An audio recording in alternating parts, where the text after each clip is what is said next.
지역의 뉴스 속 뉴스를 전해드리는 뉴스인 뉴스 인터넷 신문입니다. D2뉴스24의 류호진 대표 전화 연결합니다. 안녕하세요. 네, 안녕하세요. 잠깐만 기다려주십시오. 네네. 경부고속도로 부산 방향 오산 나들봉 못 가서 주행 2차로 승합차 승용차 간에 추돌 사고 발생했습니다. 동서대로는 태평사거리에서 오류사거리, 태평사거리 전부터 밀립니다. 김선준 윤광여 통신원 제보였습니다. 류 대표님. 네네. 대전, 충남, 세종만 해도 신규 교원 임용 대기자들이 수백 명이나 돼서 임용 대란이라는 말이 나오고 있는데 먼저 이 소식부터 전해주시죠. 네, 지금 말씀하신 대로 이 대전에는 지금 임용을 받지 못하고 대기한 이 예비 교사가 147명이 있고요. 네. 충남에는 14명, 그리고 세종에는 176명이 지금 발령을 받지 못한 거 집계가 되고 있습니다. 이 숫자를 조금 더 자세하게 보면은 대전은 초등교사의 적체가 심한 편이고 세종 같은 경우는 중등교사의 자리가 부족한 것으로 나왔는데요. 대전 같은 경우 현재 초등교사가 133명이 발령을 받지 못하고 있고 중등이 14명 지금 대기 상태입니다. 세종은 거꾸로 초등이 47명인데 중등이 128명이 지금 교단에 서는 날만 학수고대하고 있는 상태입니다. 대전, 충남, 세종 이 세 군데를 합해보니까 여기만 해도 337명. 네, 그렇습니다. 근데 예전에 왜 그 D2뉴스에서 명예퇴직을 하고 싶어도 못하는 교사들이 줄을 섰다 이런 보도를 제가 본 기억이 나는데 네네. 어떻습니까? 그런 것들이 원인일까요? 우선 두 가지로 나눠볼 수가 있는데요. 예. 첫째는 우선 휴직 기준의 변경이라는 것이 하나 있고 아하. 또 하나는 이제 말씀하신 대로 명예퇴직 부분이 이제 문제가 되고 있는데 예. 먼저 휴직 기준을 보면은요. 지난 2011년도에 교원들의 휴직 기준이 자녀를 기준으로 해서 만 6세까지였는데 이게 만 8세까지로 완화가 되다 보니까 이 당시에 육아휴직을 신청한 교사들이 상당히 늘어났다고 합니다. 그런데 네. 이분들이 육아휴직을 최대 3년까지를 치르고 이제 교단으로 복귀를 하다 보니까 지난해부터 대거 이제 교단으로 복귀를 했고요. 결국은 이분들이 복귀를 하다 보니까 신규 임용 교원들의 자리가 어떻게 보면 꽉 차다 보니까 네. 빼앗는 꼴이 돼버리고 말았다. 이렇게 지금 해석할 수가 있겠습니다. 육아휴직에 해당된다는 건 젊은 교원들이 해당이 되고 그렇습니다. 아무래도 네. 그렇죠. 그럼 이제 그 명예퇴직을 희망하시는 분들 또 이분들 문제는 결국 예산 확보가 관건 아니겠습니까? 네, 그렇죠. 교육계 얘기로는 이 명퇴 퇴직자가 상당히 늘어나서 이분들이 원하는 사람들이 교단을 떠나줘야지 어떻게 보면 신규 임용을 자리가 지금 만들어지는데 예산이 부족하다 보니까는 신청을 다 받아들이지 못하는 것도 결국은 또 하나는 이 신규 교원 적체 현상을 불러오는데요. 실제로 이 교원들 대기 인원이 많은 대전 같은 경우를 보면은 지난 8월 말 기준으로 해서 이 대전에서 명예퇴직을 신청한 교원이 126명이 있는데요. 이 가운데 명예퇴직 절차를 다 밟아서 퇴직을 한 사람이 76명에 불과합니다. 결국 이 나머지는 결국 퇴직을 하지 못한 상태인데 명예퇴직을 3번 이상 신청한 교원들도 54명일 정도로 명예퇴직을 기다리는 교원들도 상당히 많습니다. 결국 예산이 부족하다 보니까 퇴직을 다 시켜주지 못하는데요. 올해 같은 경우 지금 126명의 명예퇴직 신청자가 있는데 이걸 처리해 주려면 한 157억의 예산이 필요한데요. 지금 교육 재정이 어렵다 보니까는 올해 같은 경우도 예산에 52억 정도밖에 책정이 안 되고 결국 한 절반 이상 3분의 2 이상은 원하는 퇴직자도 지금 명퇴를 할 수가 없는데 사실 서울을 비교해 보았더니 서울 같은 경우 재정이 좀 나아서요. 명퇴를 다 받아줄 수 있다 보니까 오히려 신규 교사가 부족한 현상에 또 나타난다고 합니다. 이렇게 좀 지역별로 조금씩 차등이 있는 것이 결국 이 재정 문제가 아닌가 싶습니다. 요즘 임용고시도 그렇게 어렵다고 하는데 기껏 그거 다 통과해놓고도 이렇게 기다려야 되니? 그렇습니다. 2, 3년 기다리는 것 같습니다. 아유, 이분들 마음고생이 심하실 것 같고요. 권선택 대전시장이 민선 6기 주요 공약 가운데 하나였던 주요 공기업, 기관장들에 대한 인사청문 간담회에 대해서 스스로 문제가 있다. 이런 평가를 했다고요? 네, 어제 이 확대 간부 회의 자리에서 지금 말씀하신 이 민사청문회 문제가 있다. 그래서 이 법적 제도적 미비점의 한계로 이 부작용이 있었는데 좀 냉철하게 좀 판단을 해서 대책을 좀 강구하라 이렇게 지시를 했습니다. 근데 그동안의 그 인사청문회를 보면 대체로 문제는 있지만 결론은 적격. 이런 식으로 통과를 시켰는데 말이죠. 네, 그렇죠. 지금 인사청문회 대상 기관장이 4곳인데요. 대전도시공사, 마케팅공사, 시설관리공단, 도시철도공사 4개가 사장 후보가 지금 인사청문회를 다 거쳤는데 시설관리공단 이사장 같은 경우는 진통을 겪은 뒤에 이 새로운 사람이 청문회를 통과가 됐는데요.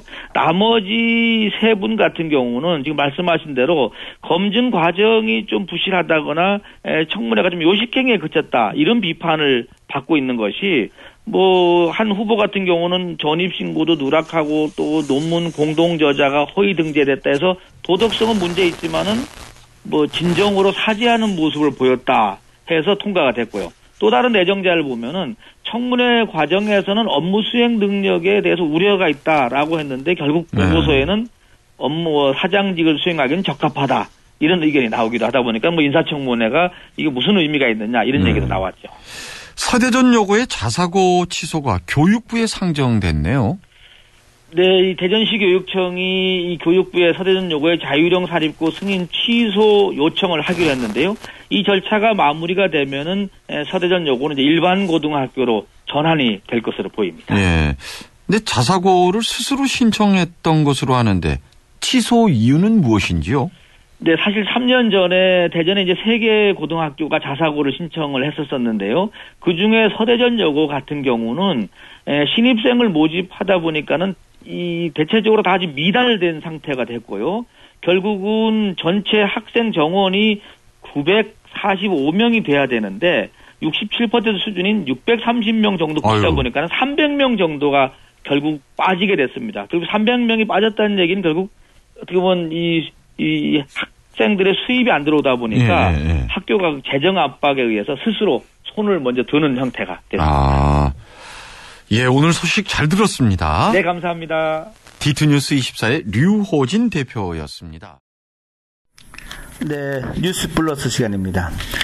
지난 지방선거 때 이 경쟁자의 투표 참여 현수막을 훼손한 혐의로 시의원 후보가 입건이 된 적이 있었죠. 이분이 이제 구우회 전 서구의 의장인데 이렇게 되면서 결국 당 공천을 받지 못했는데 이게 무죄 판결을 받았습니다.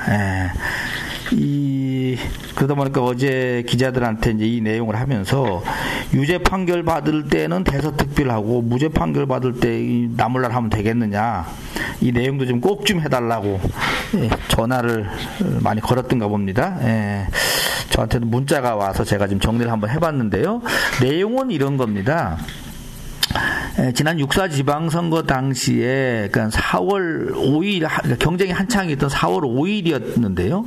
그날 밤 9시쯤에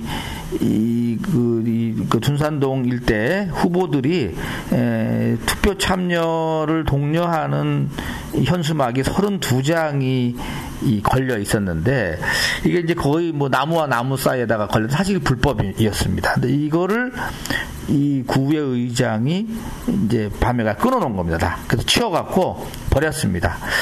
이것을 이제 1심 재판부에서는 이전 그 의장이 구의 전 의장이 불법 선거 현수막을 철거할 권한이 없다 이렇게 판단을 해서 재물손괴 혐의로 벌금 200만 원의 유죄를 선고를 했었는데요. 2심 재판부에서는 지정계 시대에 부착하지 않은 불법 현수막을 치운 것은 소위 말하면 문제가 없다 이런 얘기입니다. 그래서 이 불법 현수막 같은 경우는 경관을 해치고 보행자와 운전자의 시야를 방해해서 사고를 야기할 수가 있는데 피고인이 자신과 경쟁 관계했던 예비 후보들의 현수막을 철거했지만 당시 그 구의회의장은 5개 광고물 등 관리법을 매회 위반해서 설치된 불법 현수막을 철거한 것이기 때문에 문제가 없다. 이렇게 지금 판시를 해서 무죄가 나왔다고 합니다.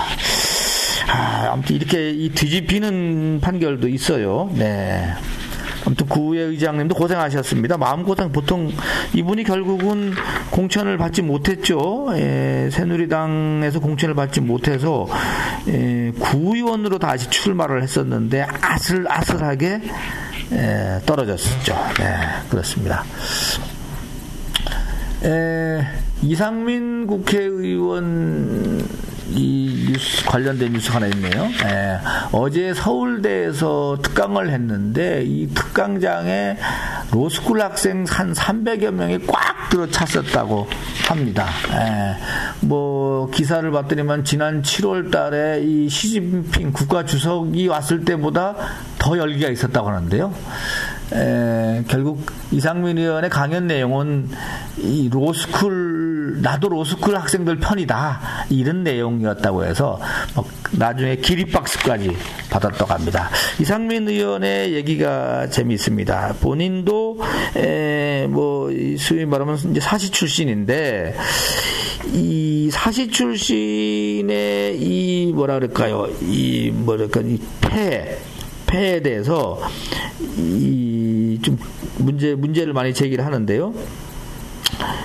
내용을 보니까는 이런 얘기를 했네요. 2007년도 로스쿨법을 법사위를 통과할 때 이때 열린우리당 법사위 간사를 지냈었다고 하네요.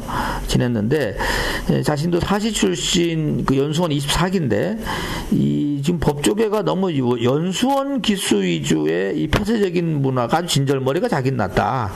그래서 다른 선진국과 비교해 보면 이 법률과의 경쟁력이 너무 뒤처지는 등 문제가 많아서 로스쿨 도입은 불가피했다 하면서 이 로스쿨을 반대하는 사람들을 면면을 보면은 기득권을 진 법조인들 에다가 로스쿨이 없는 법대 교수들 이것도 갈 자리가 마땅치 않겠죠. 그리고 신림동 고시촌 상인이 대부분이다 이런 이야기를 했는데 아무튼 대단합니다. 자, 이상 플러스 뉴스 마치겠습니다.